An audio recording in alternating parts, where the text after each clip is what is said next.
Party's getting on with what needs to be done. Order. I call Barbara Stewart. Thank you, Mr Speaker. I rise on behalf of New Zealand First, Mr Speaker, to oppose this bill. New Zealand First opposes this bill because it is an out-and-out attack on young people, the young vulnerable workers who are just at the beginning of their careers, their working careers.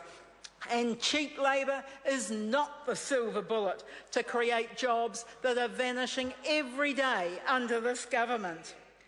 More tax, less wages, that seems to be the way of this national government. They've raised GST after saying they wouldn't, inflicting pain on those people on fixed incomes. Then they've gone and taxed paper boys, another set of young workers. And here they are again, launching an attack on our young workers.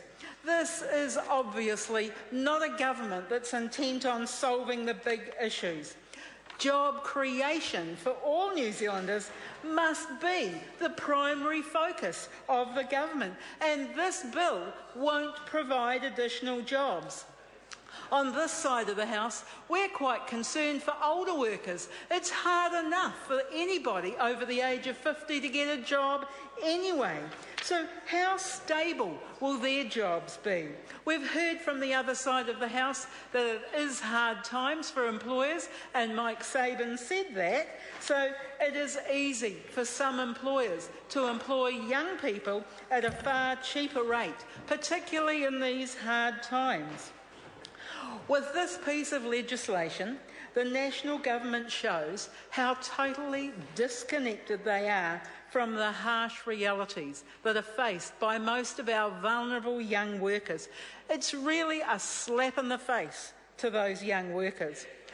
This bill doesn't just affect teenagers earning a bit of extra pocket money while they're living at home with their parents.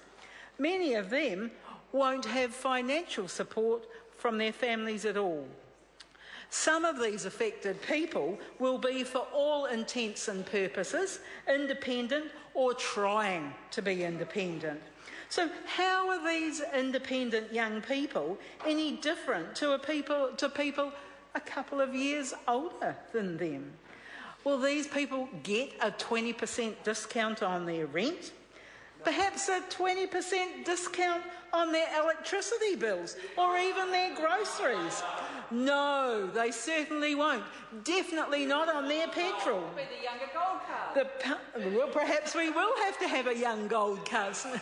You never know. We could perhaps come up with that. But the passing of this legislation is definitely going to make all of these people's lives 20% harder.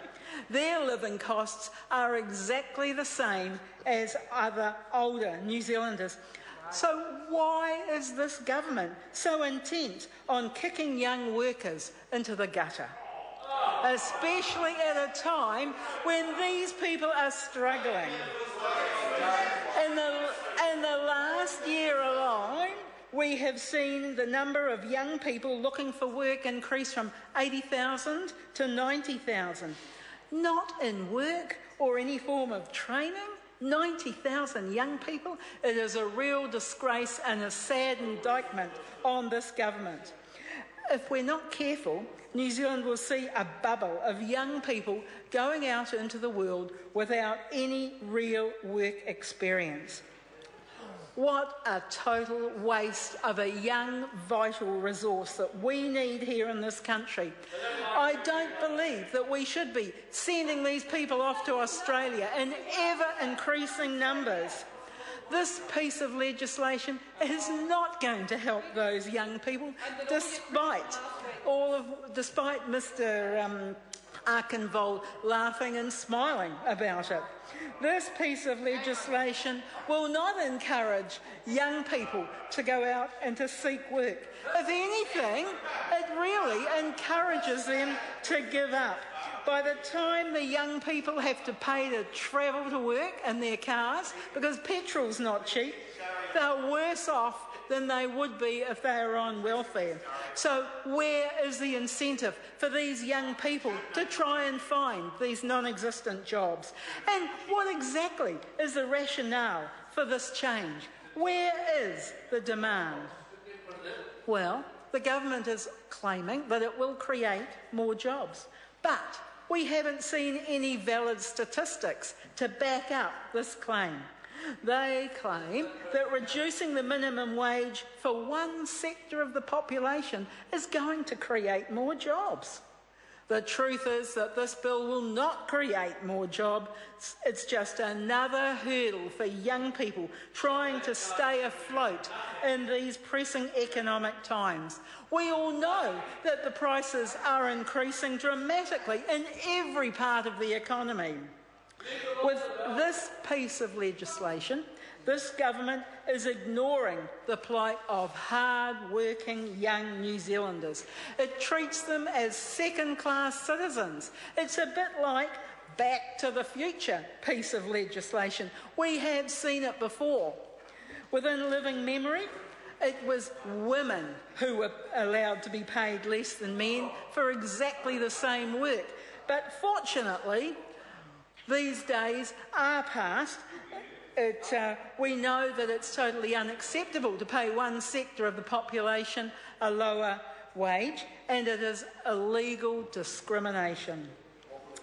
It's very concerning to see ideologically driven policies emerging that would once again treat one part of the labour force worse than the rest. Youth rates will not encourage employers to create additional jobs. It's a sad reality that under this government there are families who rely on their children working in order to be able to make ends meet. This is the harsh reality for many families. Young people working after school, bringing the money home so that the families can actually make ends meet. So what good will this change bring to them? What good's it going to do? It's simply going to make their lives harder. And as my colleague said, Maori and Pacific Island families will find it very, very challenging. Now, before we came into this house, I'd had the opportunity, thanks to my colleague, to find a good quote from someone that we more than likely all know, a very successful businessman called Robert Bosch. And we no doubt have got dishwashers and fridges in our homes that bear his name. And he says, "I don't pay good wages because I have a lot of money. I have a lot of money because I pay good wages." And I think that is a very good message then. New Zealand First believes that all people, irrespective of age, should be given equal pay for equal work.